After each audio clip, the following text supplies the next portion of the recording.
За тэгэхээр манай ихэнх үзэгчид өмнө Son гэдэг аппликейшнийг сонсч ирсэн баха. Хэрвээ мэдэхгүй юм бол Son app нь Монголд тэргүүлэгч финтек аппликейшнуудын нэг бөгөөд та хаанаас ч хизээд Son app байхад санхүүгийн үйлчилгээ авах боломжтой юм. Мөн манайхаа Son app маань Google Pay дэмждэг олон улсын кредит картаас саяхан гаргасан билээ. Тэгвэл өнөөдрөөс эхлэн iPhone-д хэрэглэгчдэд зориулаад Son кредит картаа Apple Wallet-д холбоод Apple Pay-ээр төлбөр тооцоогоо хийх боломжтой болсон байна шүү. Тэгэхээр та Apple Wallet-д Son кредит картаа холбоод 100,000 төгрөгийн ирэх мөн Apple Pay-ээр гүйлгээ хийгээд 100,000 төгрөгийн эрхээ нэмэх боломжтой. Бүгдээрээ картаа холбоод төлбөрөө хормын дотор хийцгээе. Хүн гэдэг дурсамж дортодголдоо тэжээдгэж амьдрдаг амьтан гэдэг шүү дээ. Тэндээч би зөвхөн анхдагч хэрэгцээг хангахаас гадна амьдралынхаа эцсийн мөчүүдэд дурсах сайхан мөчүүдийг аз жаргалтай дурсамжийг бүтээх гэж хичээж амьдрдаг. Гэтэл тэр дурсамжуудын маань ихэнх нь бодит үнэн биш. Зөвхөн бидний санааг хүч төсөөлсөн зохиомжтой зүйлүүд байдаг гэвэл яах вэ? Ихэнх судалгаагаар хүмүүс урт хугацааны өмнө өөр тохиолдсон зүйлээ яг бодитын санахын оронд зөвхөн өөрийнхөө хүссэн төсөөллөөр зохио сандаг гэдэг.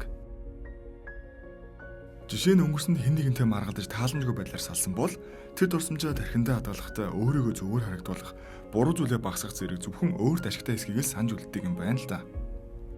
Тэгвэл энэ удаагийн бичлэгээр та нартай өндөр дэвшилтэй технологийн тусламжтайгаар өөрийнхөө өнгөрсөн сүхэн санаж залуу насныхаа дурсамжаар аялж буй хүний талаарх нэгэн сонирхолтой киног бэлтгэлээ. Киноны ихэнд бид Фил гэх нэгэн ахмад насны эрэгтэйд танилцах ба манайх технологийн хөгжил дэвшил оргилдоо өрсөн гэж хэлж болохоор цаг үед өнөөдрийн биднээс ч энгийн амьдрдаг нэгэн аж. Түүнийг арын хашаандаа цэцэг арчилж аваад гэртээ орж ирэхэд утсан дуурваа. Энэ нь түүний олон жилийн өмнөх нэг танил нь нас орсон талаарх мэдээ байлаа. Фил маань тэр хүнийг сайн танихч ахиж дурсах хүсэл тийм ч их байхгүй байгааг царинаас нь шууд харж болно. Уг нь оршуулах эсэлд нь очих хүсэлгүй байгаагаа хидэндээ илдэгч цаад хүн шалсаар байгаа түүнээс хуучны танилын талаар дурсамжийн хэсэг авахар боллоо. Кинонд маань гарах дурсамжийн хэсэг гэдэг нь их сонирхолтой. Жишээ нь бидний бага насны найз гэх мэт хуучны танил маань хорвоог орхивол технологийн тусламжтайгаар бидний тархин нэвтэрч тэр хүнтэй холбоотой бүхий л нандин дурсамжуудыг хуулж аваад ахин тоглох боломжтой гэсэн үг юм. Фильм маань эхэндээ орчин цагийн техник хэрэгслийг тийм сайшаахгүй байгаа болтой харагдана. Аргагүй дээ. Хайрцагнаас гарч ирсэн жижигхэн төхөөрөмж сүнс өдр шиг өөртөө яриад байхаар аргагүй шүү дээ. Ингээд танилцуулга хийж байсан системийн үгийг гүйцэд сонсолгүйгээр шууд гол ажилдаа орж байгаа. Харж байгаачлан энэ жижигхэн төхөөрөмжийг шанаа хэсэгтээ байрлуулснаар хүний тарих руу нэвтэрч дурсамжаар нь аялах боломжтой болдгийг гинэ. Манайх ихэндээ нэлээд олон жилийн өмнөх үйл явдал болохоор нөгөө үнийхээ талаар олигтой юм ерөөсөө санаж өгдөггүй. Бүр царайг нь ч төсөөндөө буулгаж чадахгүй байгаа. Харин нөгөө системийн танд тэр хүнтэй хамт агуулсан зураг байвал өнгөрснөө санах тус болно гэж зөвлөснөөр манайх хамаг авдар саваа ухаж байгаад ашгүйн хідэн зураг олох бололтой. Тэгсэн нөгөөх нь нилээн дээрийн хальсаар авсан чанар муутай 3 хаан ширхэг зураг байж таарах юм аа. Дээр нь яж байгаа нөгөө хүнийх нь царай гарсан нэг зураг байдгүй бүр.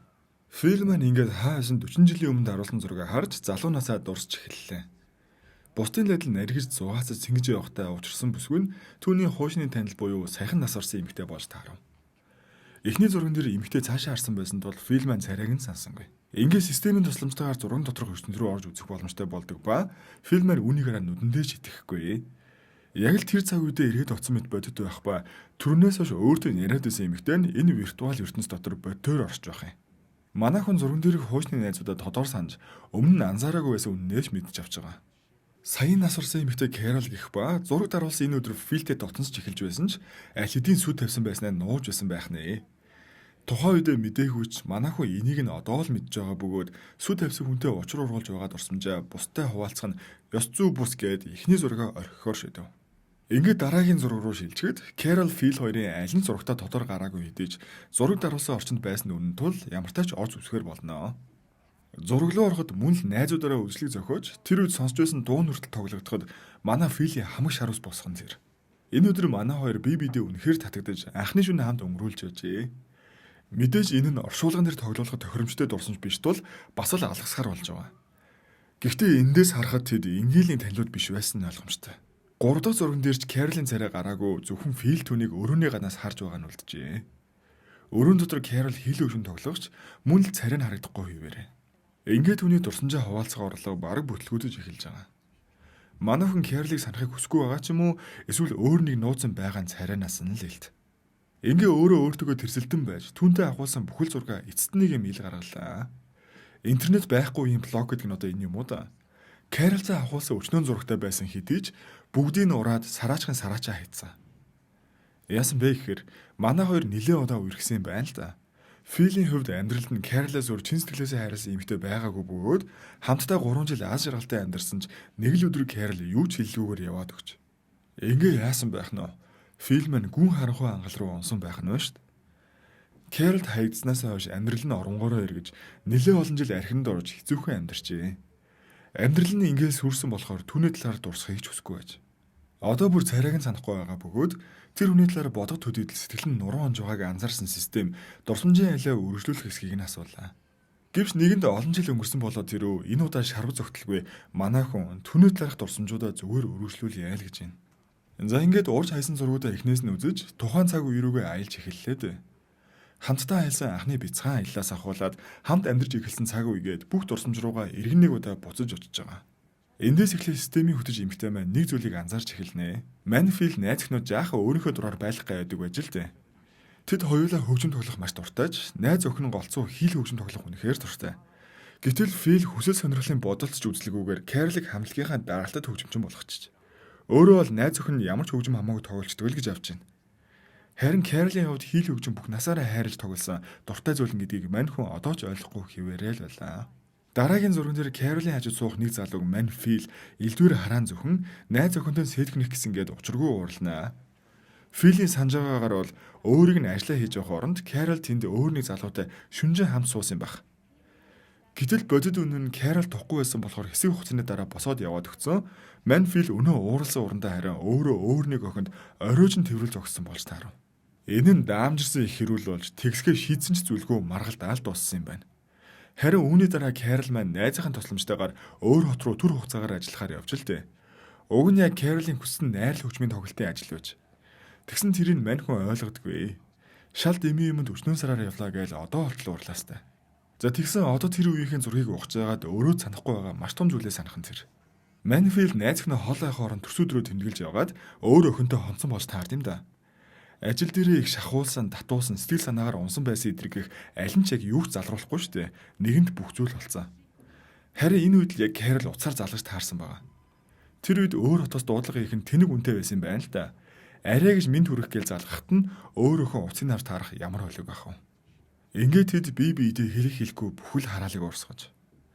Манфил одоо хотол ганц л алдаа байсан гэж өөрийгөө өмөрөөстэй. Ингээ бөөн хэрүүл маргаан болсон ч мань хүн хэдэн сарын дараа араас нь нисжилтэй. Өчнөө асуудалтай байсан хэдий ч тэр л түүний хувьд цорын ганц гэдгийг ойлгосон аж. Уг нь бол баахан л гоё юм төлөвлөсөн юм шиг байгаамаа. Хаа холоос нисчжөө тухайн үеийнхээ санхүүнд агцсан үнэтэй ресторан зочид буудал захиалга өгч мөгцөө. Санаа нь бол түүнд гэрлэг санал тавих гэж л утсан байгаа. Тэгсэн ягаад ч юм хэдэн сар уулзаагүй найз өхөн олигтой юм юу ч ярихгүй суусаар л байж.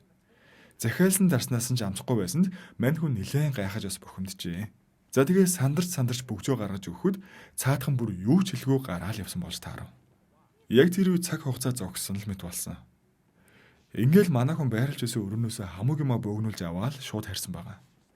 Энэ бүхний ярьсныхаа дараа Манфил хөтөж эмхтэйдээ маргалдан хуучин найз өхнөө элдвэр хараа зөхөж гарахад сая л энэ бүхний загнилаа тайлгдах нь тэр. Найз өхнөө дарснаас амсаагүй шалтгаан тэр үед жирэмсэн байжээ. Тэгээ бүр энэ системийн хөтөж эмхтэй түүний охин байж таарав. За ингээ охин хамаг явдлын учир начрыг тайлбарлаж эхэллээ дээ. Фил түүний төрсөдрөөрөө хуурсныг мэдчихэд тэр урандаа гарч яваа шууд л нэг залуутай хамт шүнийг өнгөрүүлэхдээ тэр явдлаасаа болж хүүхэдтэй болж л дээ. Гэсэн ч тэр энэ бүхний дараач Филд хайртайгаа мэдэж байсан. Тэгэхээр энэ явдал нь бодлогогүй тэнэг үйлдэл байсан гэдгийг тэр дороо ойлгосон ч хүүхдээ бол яасан ч авахуулгыг хүсээгүй аж. Тэгэд өөрөө өсөхөөр шийдэж насаараа ганц бие явсан болохыг нь Манфил одоо л мэдэж байгаа царай нэ. Манай хүн бүр эцээ хүртэл өөрийгөө зөвтгөхөөстэй. Энэ талаараа ядаж хэлж болох байсан идэр гэж мэдсэн.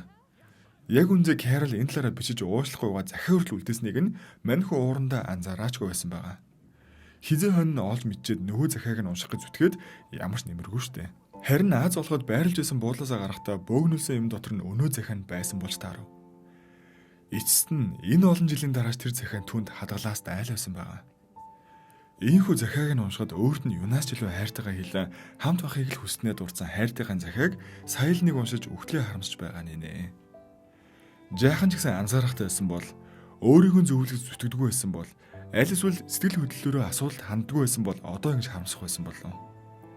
Ингээ бүх насаараа зөвхөн өөрийгөө л хохирогч мэтэр харж явсан хүн эцэс сүлд нь бүхнийг ухаарад Киноны эхэнд очихоос цааралдсан оршуулах ёслолд очиж байгаа нь.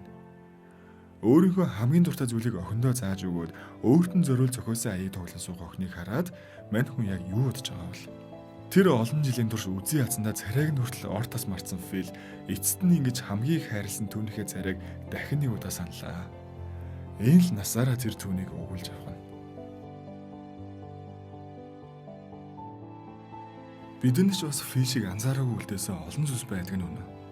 Тэр үед харин ухаарсан бол одоо амьдрал маань ямар байх байсан болоо гэж бодож байгаагүй юм байхгүй бах. Хүний тарих өөрийгөө хамгаалахын тулд өнгийг бүдүүрүүлж, заримыг тодруулж, зарим хэсэг нь бүр ортоос арилгадаг. Ингэж л бид өөрсдийнхөөрөө засварласан, өөртөө тайлбарласан үнэнтэйгээ амьдардаг. Хайр байсан гэж бодсон зүйл маань үнэндээ ганцаарласаа зүгтсэн орлого байсан байж болох. Орхиод явсан хүн маань бидний ойлгоогүй шаналл донд тэмцэж байсан ч байж мэднэ. Энэ бүхнийг ойлгох хамгийн хэцүү мөч бол үнэнтэй өнгөрсөндөө нүур тулж харах үе. Дурсамж руугаа орж тэдгэрийг анх удаа бодтоор харж байгаа мэд шинээр мэдрэх тэр мөч. Бидний бүх амьдралын турш байнга эргэж боддог тэр үйл явдлууд огт тийм байгаагүй ухаарах үе. Бидний бүтээсэн түүх өөр нэг хүний бодит үнэнтэй зөртгийг харах үе. Дурсамж идэг бол бодит бичлэг биш, бидний өвдөлт, хүсэл, айдас, харамсал дээр тулгуурласан эвлүүлэг гэлтэй. Гэвч үнэнтэй нүур тулах нь хамгийн их өвдөлт авчирдагч хамгийн зөв сонголт юм шиг. Учир нь өнгөрсөнд хэн байсан гэдгийг мэдэхгүйгээр одоо хэн болж хувьсч байгаагаа ойлгох боломжгүй шүү дээ. Хайр, хоосрол, харамсал, ухаарал энэ бүхэн бидний амьдралыг бүрдүүлдэг давхаргууд. Буруу ойлгосон дурсамжаа засах нь тэр бүх давхаргыг дахин уншиж өөрийгөө шинээр олж нээхтэй ээжлээ. Эцэст нь хин нэгнийг буруутгахын тулд биш, харин өөрийгөө ойлгож дотор байсаар ирсэн шарах хилж амжаагүй үгс алдаагаа хүлээн зөвшөөрөх боломжгүй хэлтэй. Ямар ч дурсамж бүхэлдээ үнэн байдаггүй.